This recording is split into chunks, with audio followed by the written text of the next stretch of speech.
ఓ పక్కన హమాస్ తీవ్రవాదులకి ఇజ్రాయెల్కి మధ్యన కాల్పుల విరమణకు సంబంధించి ఈజిప్ట్ గట్టి ప్రయత్నమే చేస్తుంది. ఈ సందర్భంలో ఇజ్రాయెల్ పెట్టినటువంటి షరతులు సంచలనాత్మకమైనటువంటి అంశమైంది.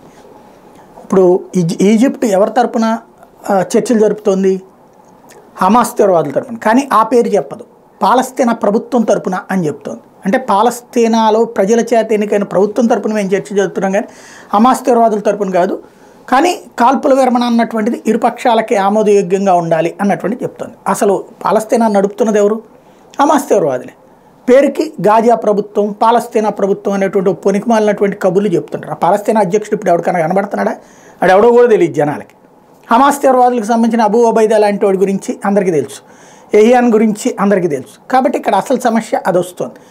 ఈ నేపథ్యంలో ఇజ్రాయెల్ అయితే కొత్త షరతులు విధించింది. గాజాలో నుంచి హమాస్ తీవ్రవాదులు అందరూ వెళ్ళిపోవాలి. సరే, మొత్తం వాళ్ళు మిగతా పాలస్తీనాలో ఉంటారో చేస్తారో మాకు అనవసరం.